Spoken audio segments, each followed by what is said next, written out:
Hi, and welcome along to the North Lodge Cottage Garden. I'm Gardener Ben.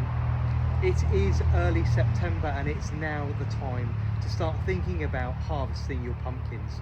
This beautiful thing has slowly turned from green to orange over the last few days, and as you can see, the vine now is succumbing to powdery mildew and it's not going to get any larger.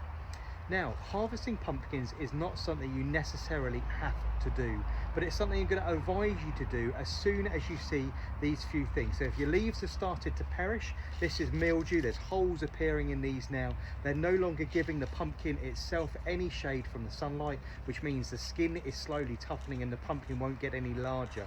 Obviously they're particularly useless now for producing photosynthesis and putting sugars into the plant, so they're no longer useful.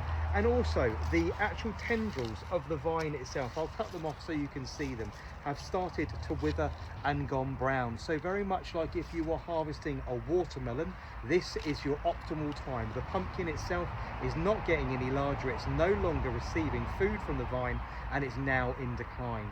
Now you can, if you want to, if your garden or allotment is quiet, you don't have any pets, you don't have any birds, you don't have any small children around that could damage this, you could quite happily leave something like this exactly where it grew for several weeks now, just while the vine itself dies off, and it will quite happily sit here with no problems at all. But if you do have lots of birds about, you have a dog or small children around that are likely to damage it, now is the time to start thinking about and bringing it in and actually storing it and starting that curing process.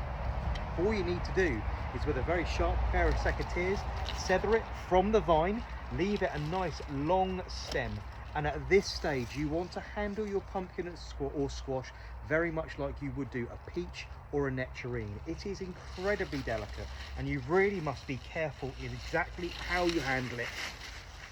There we go, look at that, orange all the way around. I was expecting this to be green and discoloured on the other side, but she's orange all over, which is really lovely. The skin at this stage, as I was saying, is really very delicate. Any damage, any marks, scratches or dents to this are going to cause the squash to rot well before Halloween. And obviously something like this for carving, you want to keep this right the way through into the back end of October.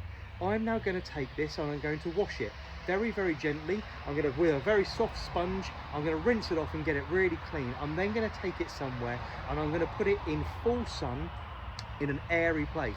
I've actually got a bench just over to my right where I'm going to put it, and I'm going to leave it there in full sun for the next couple of weeks, and all that will do is start toughening up this outer skin and hardening it up, and that is called curing. Once your pumpkin has been cured, it will store for several months at the right temperature, but now is the time you want to start bringing these beautiful things in. You can see I've got several about me down here that I need to pick. I'm going to start stripping out the vines and heading these towards the compost heap because these are all done, but you can see I'm really proud of this one. This one is going to be washed and then it's going over to be cured. So good luck with harvesting your pumpkins. I hope you've had a successful harvest this year. As you all know, Halloween and the fall decor season is huge here at North Lodge. We can't wait to bring all of the outside things inside as we move through towards October.